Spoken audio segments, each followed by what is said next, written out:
and welcome to Synthesized Sunsets. Today, we're joined by James Hirsh, who is a lawyer and podcaster from Toronto.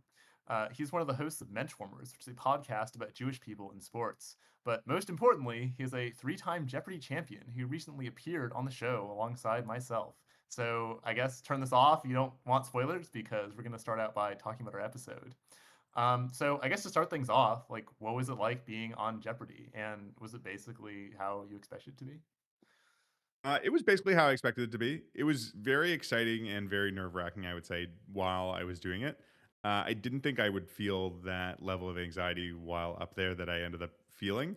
I think you felt that a little bit too, of just like, this is really happening now. I guess I've been in like situations where I'm like put on the spot or asked trivia questions. Like I've done a million bar trivias or whatever like through the years, but never am I like stressed about the answer. I guess with the money actually being on the board or like the wanting to win, it feels a little more stressful. The production itself is like so seamless. Like they do such a good job that it's like you're more or less taping your episode in real time, right? Like there's a little bit of a break for the commercials, a little bit of a break before Final Jeopardy or whatever, but like you're really just getting it done in like 25 minutes, which is pretty exciting. And I think pretty, it makes you in the moment, I think, as much as you can be. How did you feel about it? In terms of like, did it match with your expectations? Did you have different expectations about how it would feel to be up there? Yeah, I mean, I thought it was almost exactly how I thought it would be. I would say that the only main difference I guess the first thing is I kind of thought the people in the pool might be a bit more like odd. Like I thought there would be more people in the pool where it was sort of like a bit more like awkward to socialize with. The person's just Uh-huh. not quite like someone you would meet on the street. Whereas I felt like people were mostly pretty like you know what I mean. But then I think also it was maybe more fun than I thought it would be, like actually Uh-huh. playing. Like I kind of assumed that when I was playing, I would just be like really nervous and like not able to enjoy it. But I felt like actually being on the stage, that was for me like the least nerve wracking part. I thought everything around it was actually a lot more like anxiety inducing. Yeah, I was it's a wondering good if it's oh a go good ahead. point you made about it being fun, because I feel Uh-huh. like if you're like, if someone asks how is Jeopardy, you're like ton of fun. Like it's just fun to play trivia. Like anyone who makes it to Jeopardy is a real trivia nerd and like likes answering questions, like likes being asked questions and like showing off how smart they are, or just like the thrill of the logic connecting and getting the answer. Whether it's getting the answer before someone else or not, like I don't know that that's necessarily critical, because I think the other feeling that I had is just frustration that I wasn't able to buzz in quickly enough, which Uh-huh. feels more random than anything, right? Like, sometimes you get it, sometimes you don't, sometimes your timing is perfect, sometimes it's not. And but I think the fun part of it is a good point, that it's just like, look, if I could just stand up and someone asked me trivia questions all day and, paid me, it doesn't even have to be with Jeopardy pays, but just like, I play Sporkle quizzes or whatever. I watch Jeopardy on TV or like other quiz games. So it's sort of like, yeah, that is fun. These are well written questions too. It's not like, I don't know, like pub stumpers or something like that. Like sometimes you have like a badly written pub quiz and it's like torturous. But it's like, no, no, Jeopardy questions have their own like, lyricism to them. That does make it a lot of fun to just be up there. It feels sad to like, I guess I don't get to be up on Jeopardy anymore answering Yeah. Jeopardy questions. You just got to play along at home with everybody else. Was there anything you were especially nervous about happening in particular, or were you kind of just generally nervous? I don't know. I remember I read that you said, I think it was in the Substack chat, about you being very nervous about the anecdotes. I think I wasn't nervous. You know what I was nervous about? I was nervous about any of the moments where I knew the camera was going to be on me and I had to like just look at the camera and just like think about like whether to smile like a moron or like make a stern face, and just like I think I picked something in between most of the time. And I feel like that's only like when watching the episodes, it was like visible only to me that I'm like, I don't like the way I am smiling at this moment, but I guess you get over it, or it's pretty inconsequential. It's one of those things that only you notice about yourself and not anything else. But what did you feel nervous about in terms of having to give the anecdotes? Well, I don't know. I mean, I know Jeopardy is famous for having like terrible anecdotes. I thought most of the anecdotes in ours block were actually like fine. But I Yeah. was going back and watching some old Jeopardy, and even like famous champions, watching their first interview, I was like, oh, wow, that was brutal. Like that was just so awkward. And like I was like, this can't happen to me. I don't want this to happen. And so I spent a lot of time thinking about interview anecdotes. But then like the night before, like literally the night before, I was like, I don't know. Like I don't know if what I'm gonna say is quite right. And so I actually called up one of my friends like pretty late at night, and I was just like, hey, can I just like run through some of these anecdotes and like you can tell me if they're good or not? And like he was basically just like, yo, these are like not that good. Like these are kind of not cooking. And it's like, oh shit. And so I basically had to rework like all of my anecdotes. And like I'm very glad that I did not say the stuff that I was originally gonna say. I mean they weren't super bad anecdotes or anything, but it was just I don't think it would have really played well on TV. So I was definitely, yeah, relieved about that. I think I was also pretty nervous about just attract online hate after the show, which I think was maybe a little bit preemptive. But I mean, I think that's kind of just, I didn't really factor into the account that it has like a older, less online audience. I don't Yeah, I have was gonna like, say like that's so my understanding of I think someone told me this years ago, so I don't know if it still holds, but it would only make sense that it does. That like the anecdotes are there for the crowd of people who watch a show who are like over 60, who it's like that's part of the fun for them. Like, and it's just like they could never get rid of it for that reason. Whereas uh, like to be honest, like sometimes I do feel like this is a bit of a groaner. Like let's get to the trivia again. And I don't know what the data says, but like I would imagine that the people like live watching Jeopardy on broadcast television or syndicated television, the average age, I don't know, probably in the 60s or 70s. All of conventional television is, so that must be true of Jeopardy as well. So I think that's sort of, again, it's just sort of like, yeah, these people are maybe going to make a very boomery comment on Facebook and not, you know, seek you out yeah, rip you a new to one in the cancel you or Instagram something like message that. requests. Yeah. Right, right. So, I mean, so okay, obviously a lot of the focus in our game is going to be on our respective daily doubles. But people who watched like multiple of your games will know this was like not an isolated incident. I think you got a daily double in all four of your games, and it ended up being decisive in two of them. And I don't think you actually got any of them wrong. And so I was I wondering, did like, get one wrong in my the first, game, but it was sort the of inconsequential. I think it was pretty Oh, the early. third game, the third game. Yeah, yeah, yeah. Okay, I remember it. Yeah, I remember that now. But yeah, was this was daily doubles like a special part of your preparation, or did you kind of train it just like you train Not at anything all. And else? I would say that, so I can tell you I can recall now having watched the episode. So in my first one I was like well behind, got a few questions in Double Jeopardy, and then got a daily double to make myself more or less even with Trey. And that was just sort of like, well, I just looked at there were like 15 questions left or whatever, and was like, well, I got to do something. You know, got lucky that it was one that I knew. Like it happened to be like that was very like fact specific. That it was like it was about Lucian Freud. Like you know, he's an artist I like, and Vienna was sort of like the trip up question answer because it was about you know where his grandfather had died, where Sigmund Freud had died. But Vienna had been an answer to an earlier question. So like if I thought about it for a second, I dismissed it. And in the second game against you, I did a true daily double. I think for around the same amount, 8,000 or something like that. And it was just same thing. It was just like you were well ahead, and I knew I had to close the gap, do something about it. And I think that was the Ted Turner one. That was just I thought that was a relatively easy daily double question, but maybe not. I mean, like you're a little younger than me. Ted Turner's like more of a he was like a personality in the 90s and early 2000s. It was just like he was around. And then in my last one, I got a daily double late in the game, but I didn't bet enough. I was spooked maybe by what had happened to you of betting a lot and missing, and didn't want to go into Final Jeopardy down, but I got it. It was about Basquiat, and again, like I think luck comes into play for Jeopardy more than anything, and it's just like even you know some of the greatest champions ever. I think it probably took them a few games to get going. So I think there's probably a groove you get into. You know, do you know that there's a logical not a fallacy, but there's a law called Mendy's law that is just basically like the longer something has existed, the longer it's likely to exist. Like if somebody Uh-huh. has won 10 Jeopardy games, it's probable that they're going to win their 11th. If you're only on for the first time or second time or third time, whatever, like it's increasingly less likely that you're going to win just because you haven't optimized for the buzzer and answering quickly in strategy. You know, again, like I think strategy is sort of irrelevant. Strategy is answer the questions correctly. You know, like any sort of anything beyond that is just sort of commentary. Betting on daily double on daily doubles, I think is maybe give me fact specific. And I know your big bet in our game has come under some scrutiny, but and I've said this to you privately, but like it was absolutely the right thing to do. We all missed Final Jeopardy. Putting the game away by getting a correct answer would have completely, been the right move. You just happened to get it wrong, and I'm sure you knew most of the other daily doubles that you heard that day or have seen since, right? It's just sort of luck of the draw.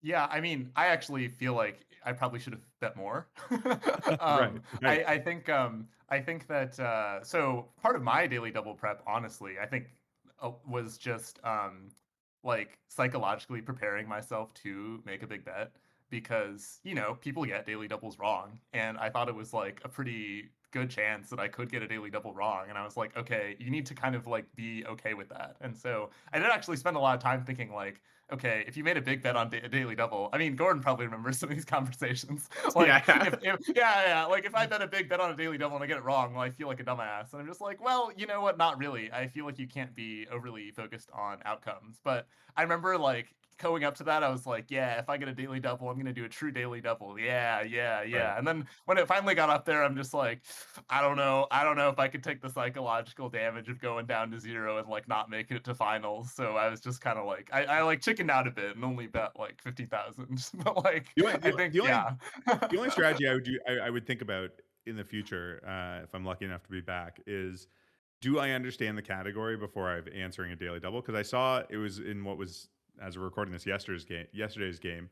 Marissa was her name. She went true daily double on three. She was the first person to ever miss three true daily doubles in a game, as far as we know. And the first one she did, I can't remember exactly what the category was, but it was like Brutal. the category was called like flower first names or something like that. And the clue that she picked was the first of the category to be revealed. And I don't think it was obvious from the clue or the category that what they were looking for was flower names that are also first names. And so she got it wrong, and she guessed like orchid, which is not a common first name. So I don't know that she would have necessarily got it, but if she understood the category a little bit more, which she had no reason to understand it better, but she might have had a better guess at what it was just by virtue of there only being, I don't know, 10 or 15 flowers that are also first names commonly. So I think that's the only thing I would think about is just like, have I actually seen a category? Have I actually seen a clue here? Or is it going to be something odd? Because I feel like there was, probably 30 or 40% of the categories. It's like the first time you see a clue, it's like, oh, right, that's what they're looking for. I mean, if it's something like geography, okay, we know how geography works, whatever. But if it's something odd, yesterday, like there was, or today, I think there was one where it was like, LO in quotation marks, and it was just like words that have L and O in that order. And it's like, it's a lot of words. Like, like you haven't eliminated very many. Like that's okay. Like it's a very specific, it's a very what you call it, like not specific sort of category. And it's like, all right, well, if you're seeing it for the first time, you wouldn't necessarily know the answer was like Portobello was one of the answers. And it's like, that's again, there's an L and O in there, but it's not where my mind would go if it was the first of the category. So that's the only thing I would think about in terms of daily doubles in the future. Otherwise, I think yeah, just bet big and let the chips fall where they may.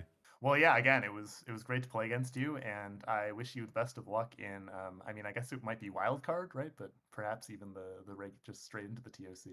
Hard to Um, say. I mean, it's like based on the people who made it last year, it could be straight to the TOC and could be wild card, but it should be at least wild card. I think unless there's just like a nonstop run of 5 game winners and only 5 game winners from here on out. So, switching gears a little bit, we wanted to talk a little bit about the intersection between sci-fi and fantasy and sports, which is maybe less common than you might expect. So, I wanted to hear your thoughts as a sports person on like why sports may not be in sci-fi or fantasy universes always, and what like an ideal portrayal of sports in sci-fi and or fantasy might look like. Well, it's an interesting question. I think there's so much about like modern, or maybe not modern, but all sci-fi that is sort of like there's no way to write science fiction that's not writing it in the moment that you're in. Obviously, like you're taking your biases and preconceived notions, even though you're writing about a future or a fantasy, a science, whatever, some sort of science fantasy world. It's like you're inherently writing it about the time that you're in, and like when you read like Dune or something like that, it's like clearly very influenced by like the wars of the 20th century and nuclear weapons and things like that. Things that were probably very apparent, very in Frank Herbert's mind at the time, right? Like I don't know. There's a lot of like Cold War era science fiction that's about the Cold War, right? Like it'd be impossible to write that now with the same players, like with the same analog for these times, because our world has changed. And I feel like sports sort of doesn't really fit into that because there's something always sort of like traditional about sports. Like most sports are not new, but they're like incredibly ingrained in the culture. So it's interesting to think, the degree to which sports is usually not included in science fiction and fantasy as well. One example I brought up that I think is an interesting look at things is there's a Star Trek Deep Space Nine episode called "Take Me Out to the Hall Suite," where basically it's Star Trek would often have like a fun episode. Like every 5 or 6 episodes, the theme was like, what if we have some fun on the Hall Suite, or like have a good time and like don't worry too much about intergalactic or intragalactic politics. So in this one, like the crew plays a baseball game against a Vulcan ship. Like that's the entirety of the episode, and it's just sort of like extrapolating what it would be like to play against a species that is, I think in the canon of Star Trek, like twice as strong as humans or 3 times as strong as humans, like smarter, stronger, all that. Um, and that's an interesting question. And like in the world of Star Trek, like baseball is a thing of the past. Like they stopped playing it a few hundred years ago because nobody had time for it anymore. And it's just like, it is a good question. It's like, if you could explore the galaxy, would you still be playing baseball? I mean, we can do lots of things now and we still play baseball. We still play sports and things like that. It's hard to sort of imagine these things in the future. Or sometimes you get science fiction that sort of imagines sports in a more futuristic way, right? Like it's going to be some sort of murder ball, like rollerball, like some sort of like vicious new thing. When it's like sports are sort of like irrational, like they exist within their own world, like they exist sort of stuck in time for whatever way they are. But I think it's something science fiction sometimes misses because it's like I don't know, it's humanizing in a way. It's just sort of like one of those little things that we have, one of those parts of our culture that's like omnipresent but not constructed. It's just sort of really organic. Um, so you don't really hear a lot of what is it that people are doing for fun. I don't know. I feel like the best science fiction sort of like creates worlds where there is like culture. Uh, Sports isn't always part of that, which I think is fascinating. It's hard to come up with a new sport too. So either you're playing the old ones and having to explain why they still play baseball and Foundation or something like that, or you come up with a new sport that is going to inherently be sort of contrived, right? Yeah, I mean, I think it's a good point you bring up that like usually, I mean, sports and competition will often appear in sci-fi, but when it does, it usually has to be some kind of like death thing, like of like civilizational stakes, or it's like, oh, you literally die if you like lose the sport, and it's hard to think of a situation to kind of just playing sports, like a bit. And I think another aspect of sports as it comes to sci-fi that's kind of interesting is that like a lot of aspects of sports are meant to. I didn't really appreciate that this as much when I was younger, but I think a lot of them are kind of meant to accentuate like the human form in some Mm-hmm. way. Like I think basketball is the best example of this, but also football. Like you really have to be this sort of like type of human to play it, and it's kind of like a veneration of the human form. And I think it's kind of difficult to imagine how that would be like with an alien species or something, because like it's not what would be like impressive to a human about an alien form, right? It's like among this group of aliens, like what kind of form would they admire, and Right. that requires a whole set of like assumptions as Excuse me. well. No, it's a good point because like the entirety of athletic competition is within a very prescribed set of boundaries where it's like this is sort of general, but it's like you're a human being, you're sort of naturally the size and shape that you are, plus training. It's like we will accept that you've like optimized your body, but as long as you've done so in a natural way. And like obviously we've seen the last let's say 100 years like how the sports world has reacted to like artificial enhancement or performance enhancing drugs. And like there's even like the enhanced games now where it's like, well, what can we do if we push the human body to its limit through any means necessary, right?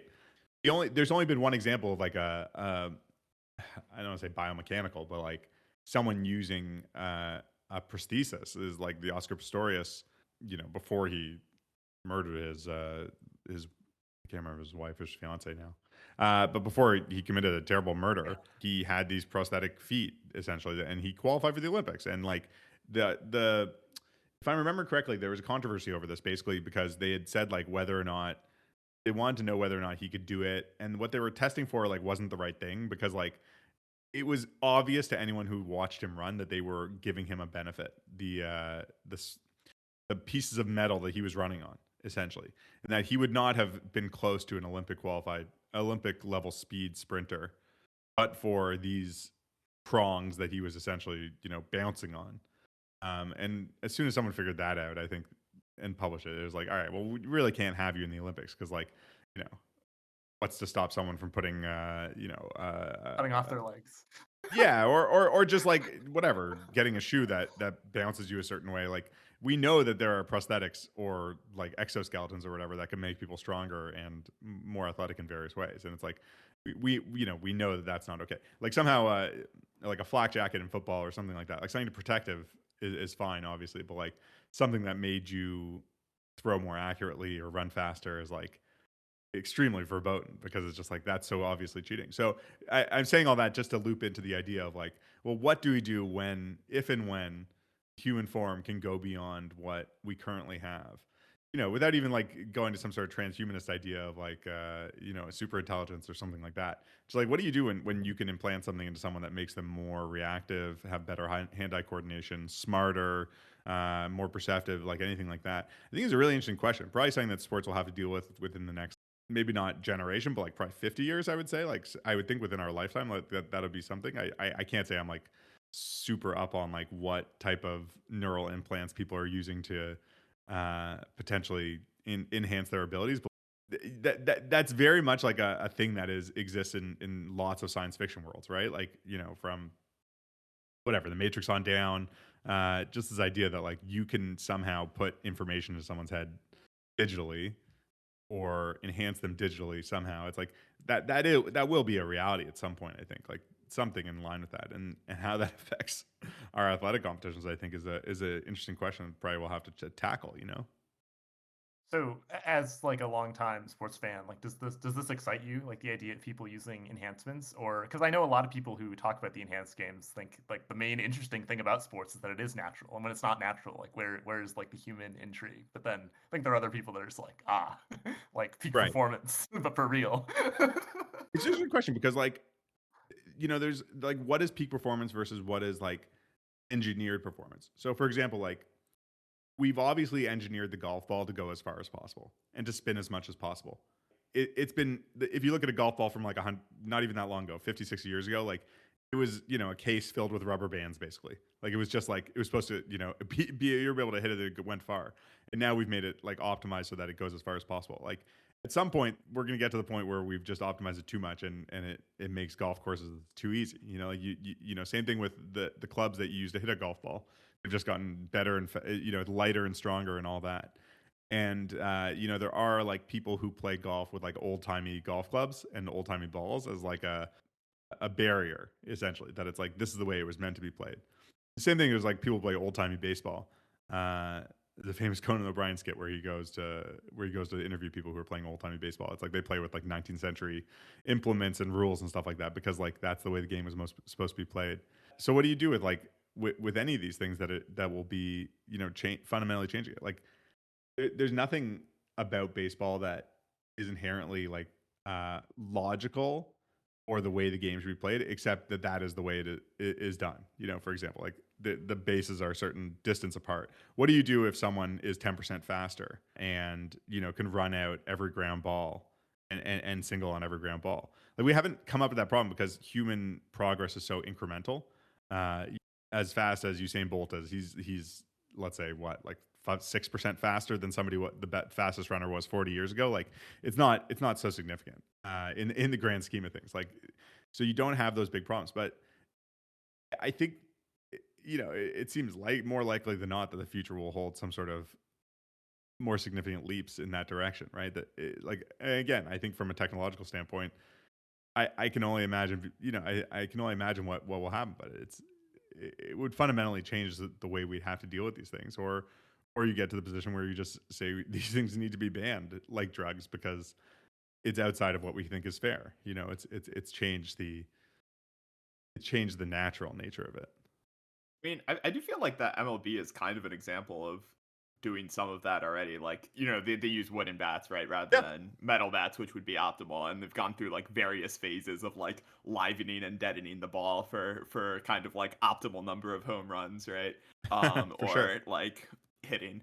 And I do get the sense and like especially like even a few years ago with like the rules changes to like speed things up, I feel like they're very prepared to like kind of keep the game. I mean, okay, the speeding things up rule changes, I guess, wasn't keeping the game the same, but like kind of making changes in terms of the rules of the game to keep things going. And I think more sports will just have to have, I don't know, a more hands-on approach with like making decisions on things No, it's a good point. I think as time so. goes on. I'm not a big tennis fan, but I would say that like one thing that I've read about and seen for sure is that like men's tennis, the serving in men's tennis has just gone faster and faster because like people are Yeah. stronger, the analytics have gotten better, and people know how to serve faster and faster. And it means that there's more aces, and it's a less watchable product because like great, you have the serve, and you just ace the guy 3 out of 5 times you needed to score a point.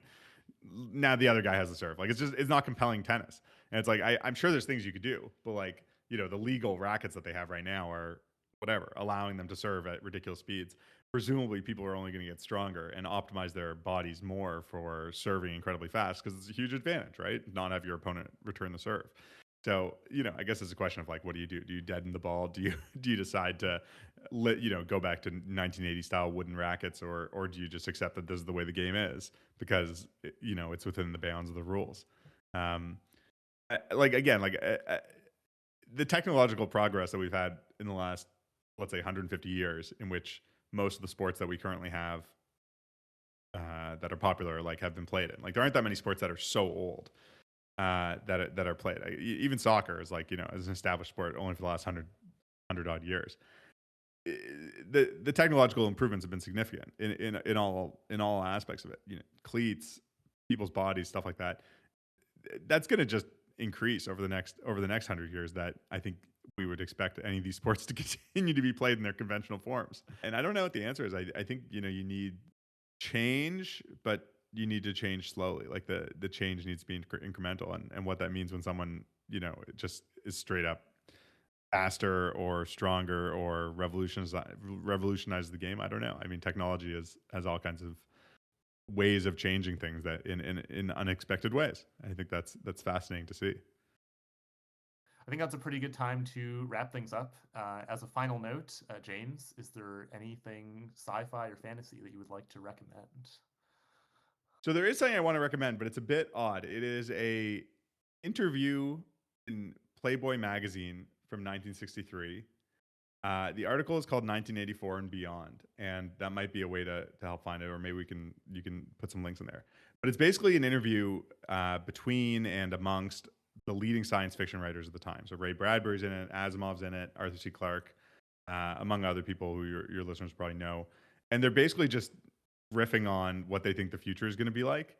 And this is from 60 years ago, and it's incredibly prescient. And I remember I saw this years ago. It was at like an art museum that it was like a dramatic reading of it and dramatic interpretation. I haven't been able to find that, but it's really just like worth looking at. It's not a long article, but the amount of things these guys sort of got right, I think, is sort of amazing. Because I would imagine if you're a science fiction writer or speculative fiction writer, like you kind of want to get the future right. Like that's sort of your goal. And these guys probably didn't live to see these things necessarily happen. But talking about the idea of like you'll be able to take a pill that makes you happy or makes you sad. You'll be able to change the way you look or change the way you feel, or their thoughts on human sexuality and changes that'll come in that regard. Very interesting, very fascinating. So it's a cool thing to check out. And these guys, I think aside from whatever they wrote fiction wise, their nonfiction thoughts were really compelling. And I don't think we're looking these days. I haven't seen the equivalent now. I haven't seen people who write science fiction being asked about what they think the future is going to hold, and I bet they would have interesting ideas. All right. Well, thanks so much again for coming on the show, James, and we'll see you all next week. Great. Thanks so much for having me. All right. Welcome back. So, any thoughts on the episode, Kevin? Um, well, this is probably um, one of the first times that we've recorded afters right after the episode. So They're actually afters. they're actually afters. So I don't even know if I've like had time to process it yet. But I mean, yeah, it was pretty good. I mean, it's interesting to interact with someone on a game show outside of the show. I don't think that I've really had this experience before, like in a more like substantive way, outside of that context. I think it's sort of a novel experience in general. Like I feel like not like first of all, I feel like not that many people on a game show, right? But then I also feel like people on game shows in general probably like don't do this that frequently. But yeah, I mean, James, obviously a really smart guy. I was a little bit, before recording this episode, like he might not have anything to say that's at all related to the show. But I was happy for that to not be true. And even though it wasn't a super long episode, I'm glad that we had some stuff to talk about. Yeah, yeah, it was great. Yeah, solid getting the recaps of your Jeopardy rundowns. I didn't end up talking too much because you all were going back and forth on your experiences, which was good. But yeah, I mean, I don't know. I mean, obviously, because you were in it, it like changes my opinion positively somewhat. But it was definitely one of the most fun and intense Jeopardy episodes I've watched. I feel like I don't know, had a lot of cinematic quality. Uh, Yeah. because yeah, like I don't know, it was like pretty neck and neck for a while. Then you like took a strong lead. Then James had just the crazy, just full true daily double to like tie it up again. And then you like went almost all in on a daily double to blow it out of the water and then missed. Really got like the full I don't know, the Yeah. full range of emotions going. Was pretty entertaining. Yeah, I mean, any was there anything about the whole Jeopardy experience that I mean, I guess we already got to some of this, but yeah, what was the most surprising thing about the Jeopardy experience for you? I know you said like in a lot of ways it was what you expected. I guess this wasn't surprising, might be the wrong word, but something that was kind of unexpected was I felt like I actually got along pretty well with Ken Jennings, like as far as that's possible.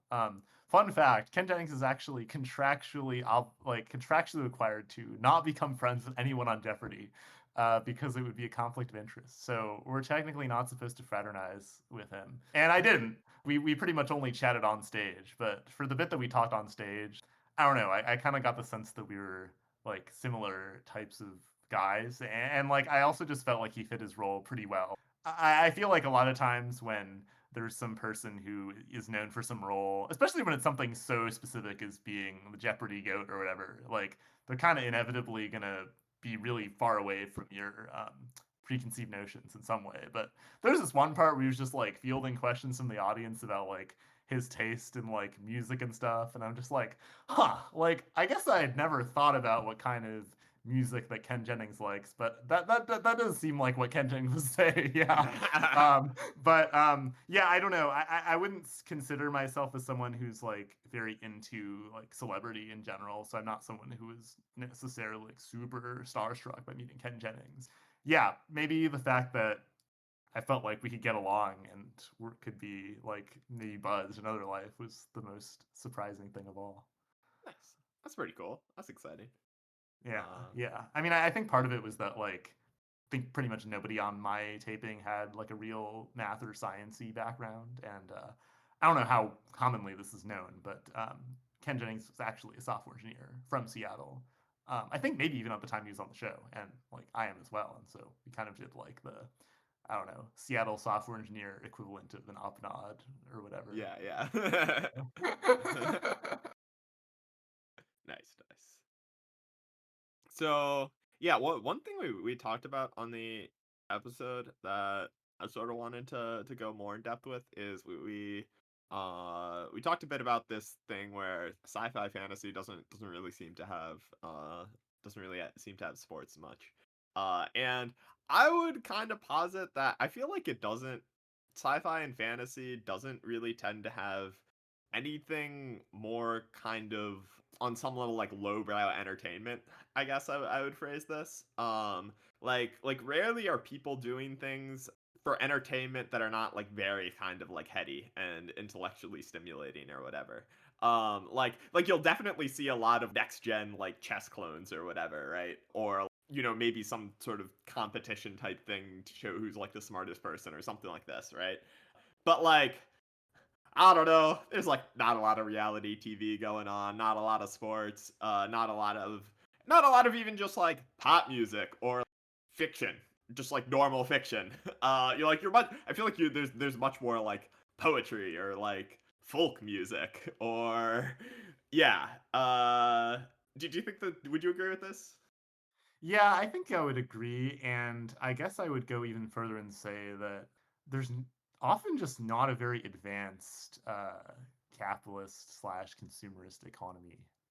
Yeah, Like yeah. it exists, and there's this idea that it exists, but like I don't know, when was the last time you read about people in fantasy like or in like sci-fi like buying call options or something? Like I Yeah, feel like yeah. this like doesn't really happen. Or just talking about anything more granular about consumerist culture. I feel like there's just not like the ways in which people engage with money still kind of feel like they're set in an earlier time.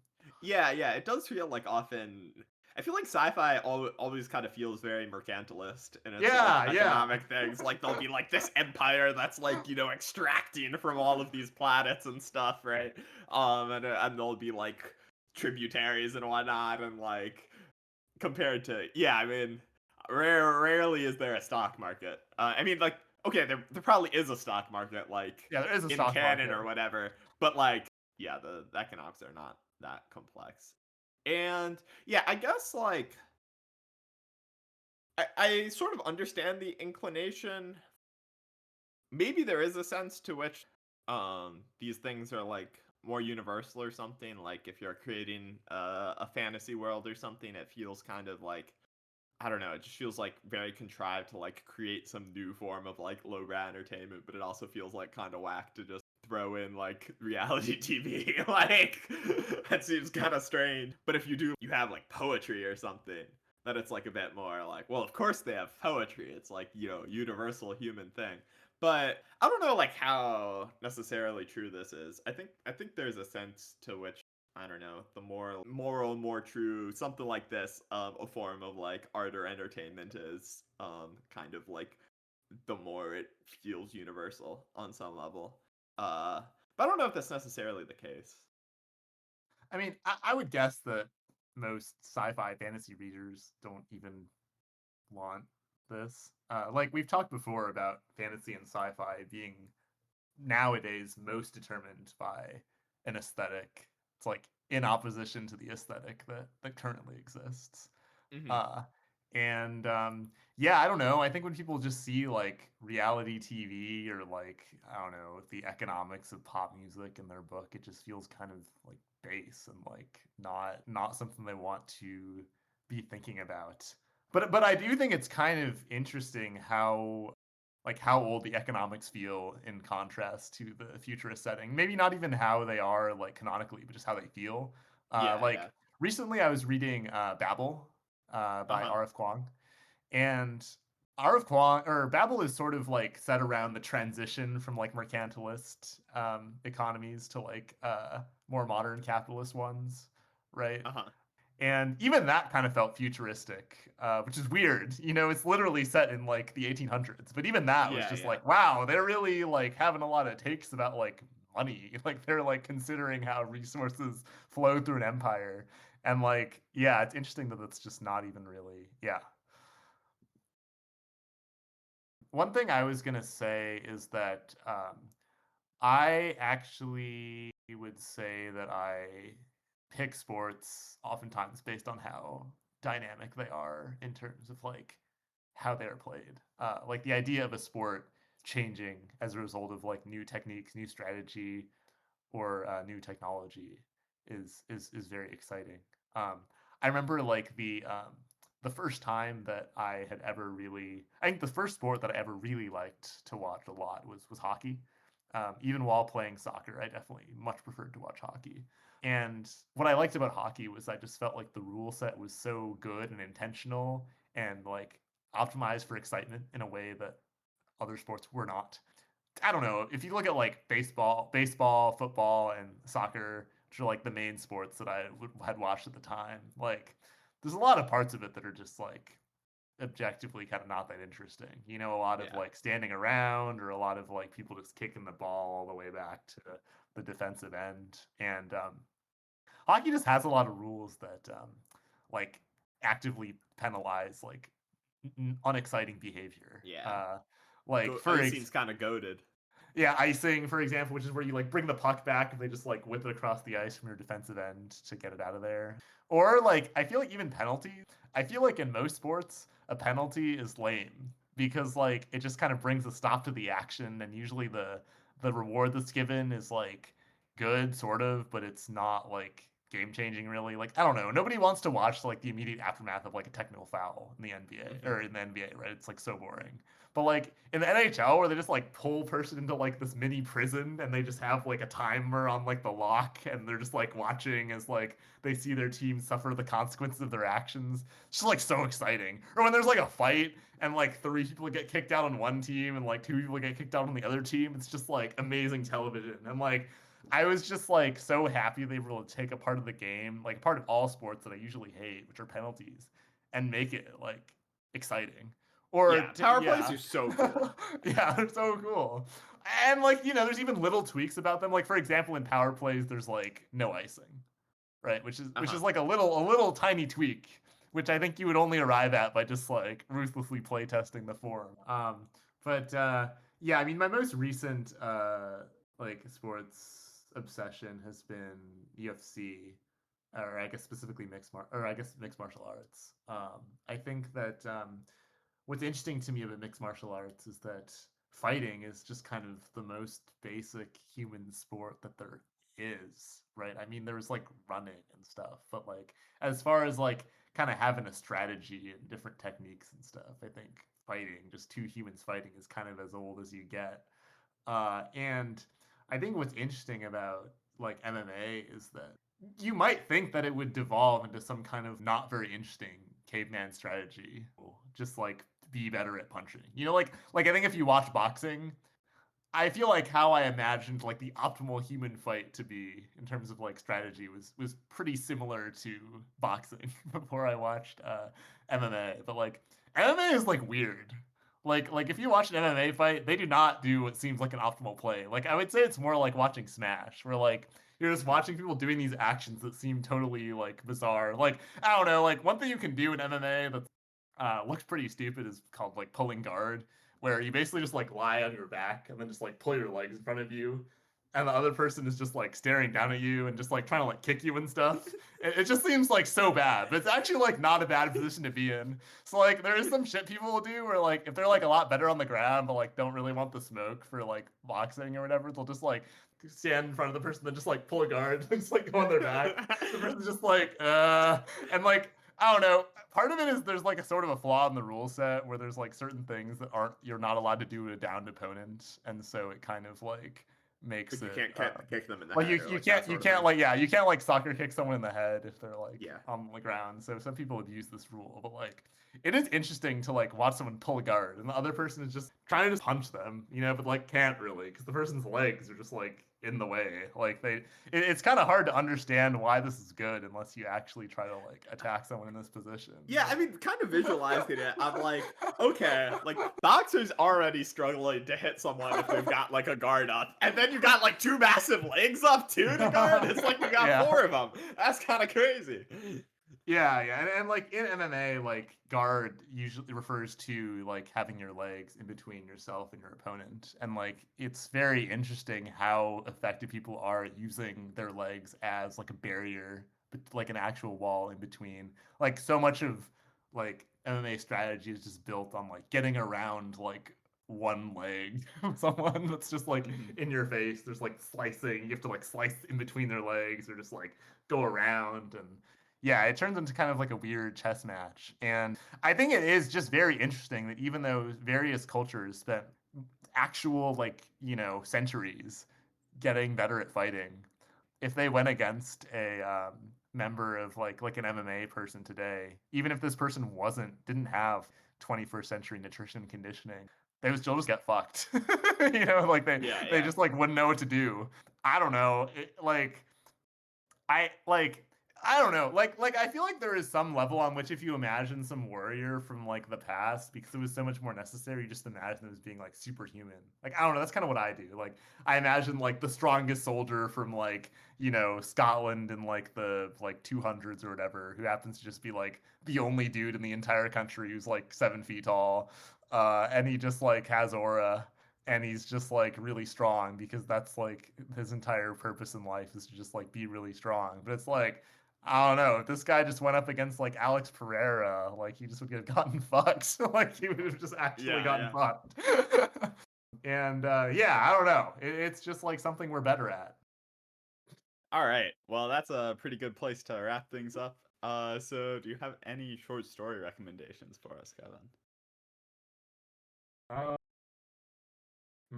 Maybe not. I have been reading one thing that I read that is not sci-fi at all, but sort of short and good was this essay by G.K. Chesterton. I don't even know if I can pick one in particular, but G.K. Chesterton was one of the last prominent Christian apologists. And in his book, Heretics, uh, the format is basically that he talks about some luminaries of age who he personally knows, like Nietzsche or like George Bernard Shaw or something, and just like extols their positive qualities and talks about how much of a towering artist they are, and then he's just like, but they don't believe in God. Cringe, cringe, and then he just very eloquently lays out why he thinks this is cringe. And his main take is basically not even that atheism is cringe necessarily, which I mean he does think atheism is cringe, but he mainly thinks that it's like cringe to not think that that matters. Like he's very critical of the idea that you just separate art from religion and just have art for art's sake, and people should concern themselves with these things outside of their personal life. And he's just like, what do you mean? Like what could be more important than whether or not God exists? And he just feels like most of the people that he meets in his intellectual life are just like frustratingly unconcerned with these questions. Like he's less about the fact that atheists, more about the fact that they just don't really think about it that much and is just like constantly frustrated by this aspect of modernity. And I just feel like he's kind of a type of person that doesn't really exist today. And it's really interesting to read his thoughts because the book didn't come out that long ago. It came out in like the early 20th century. But at the same time, it just doesn't feel like a book that could be written today by anyone. Yeah. So I've quite enjoyed it so far. All right. Sounds great. Well, thanks for listening, and we'll see you all next week.